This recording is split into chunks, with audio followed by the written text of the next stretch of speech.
Tenemos la información sobre este atentado en Kabul que ha provocado serios daños en las embajadas de Francia, Alemania, Japón, Turquía, Emiratos Árabes Unidos, la India y Bulgaria.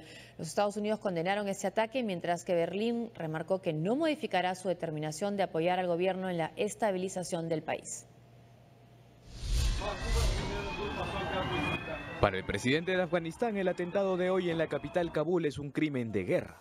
El ataque con camión bomba ha destruido la paz en el mes sagrado del Ramadán y pese a que hasta el momento no se conoce con certeza los autores, el gobierno y la comunidad internacional han hecho un llamado para terminar con el terrorismo y restablecer la seguridad en Afganistán. Entre las embajadas afectadas está la de Alemania. Los operarios de limpieza salieron momentos después del ataque a ordenar y recoger los escombros en los exteriores de la sede diplomática. Desde Nuremberg, la canciller alemana Angela Merkel expresó su horror ante lo ocurrido. En momentos como estos, nos resulta una vez más claro que el terrorismo no conoce fronteras. Nos ataca a todos, ya sea en Manchester o Berlín, París, Estambul, San Petersburgo u hoy en Kabul.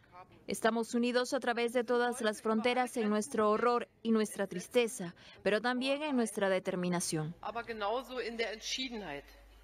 Varios de los empleados de la embajada alemana también resultaron heridos y un guardia de seguridad murió, según reportó el ministro de Exteriores alemán Sigmar Gabriel. Pekín se sumó a las condenas internacionales señalando que el gobierno chino se opone a todas las formas de terrorismo y está dispuesto a trabajar para combatirlo.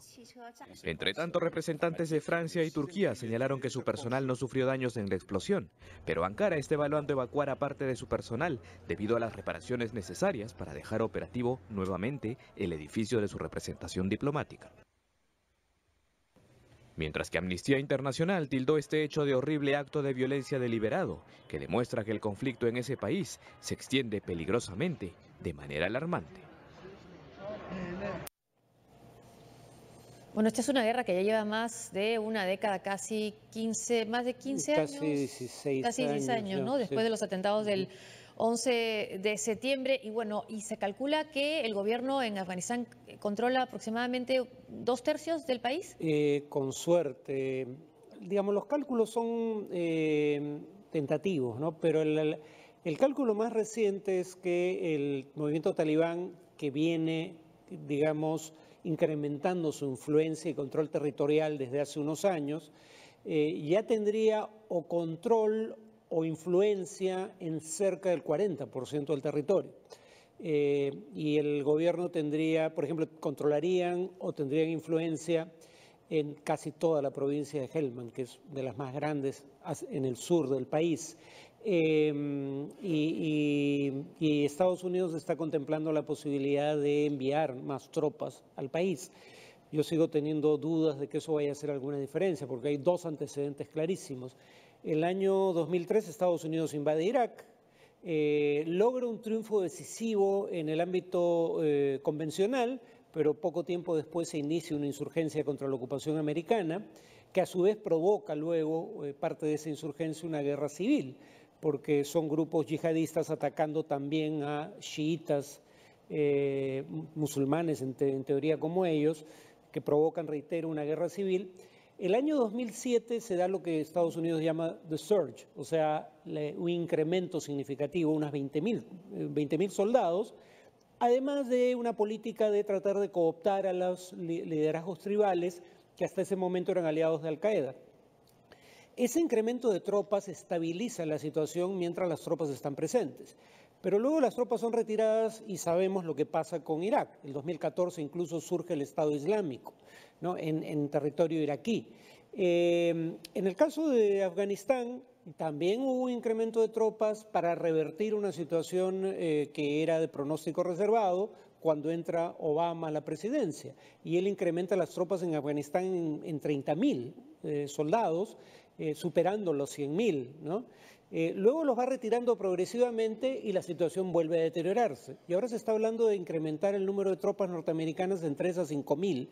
La pregunta es, ¿por qué eso va a ser ahora una diferencia que no hizo en el pasado? Sobre todo cuando Obama, cuando menos, quería incrementar tropas de manera temporal para obligar a negociar al talibán, haciéndole ver que no iba a poder lograr su propósito de capturar el poder por la vía de las armas.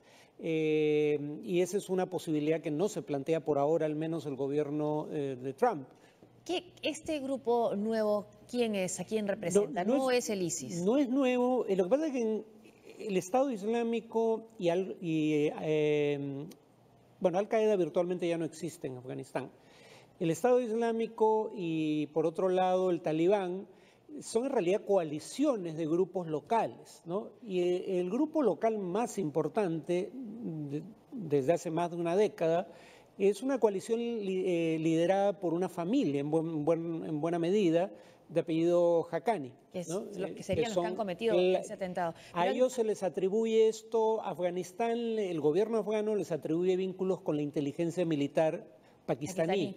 El gobierno pakistaní niega esos vínculos, pero la inteligencia estadounidense tiende a coincidir en que habrían vínculos de ese tipo. Recordemos, por ejemplo, que Osama Bin Laden estaba oculto cerca a una base militar pakistaní en territorio de ese país.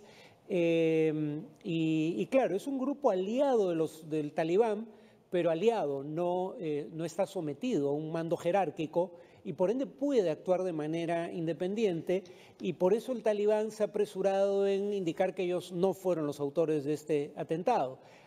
Si hubiera sido el Estado Islámico incluso reivindica acciones que no hizo. Claro, los lobos solitarios. Claro. Ahora, no es nuevo entonces, pero digo, lo habrían reivindicado. Claro, pero no cometió nunca un atentado de esta magnitud, Haqqani. No, y al menos no en Kabul, ¿no? Corazón del poder en Kabul. Exacto. Y en todo caso, tiene sentido porque ellos no son tan proclives a hacer reivindicaciones. Como ellos básicamente son, digamos, armas de alquiler, son aliados de quien les ofrezca mejores términos, no están tan preocupados por reivindicar políticamente sus acciones. Entonces, el hecho de que no haya habido reivindicación por parte del Estado Islámico, que reitero, reivindica incluso acciones que no ordenó, y por otro lado haya habido una negación explícita de los talibanes, grupo que habitualmente reivindica sus acciones y no es usual que se apresure en decir que no fue el autor de una acción, sugiere que lo más probable es que sea el grupo de Haqqani.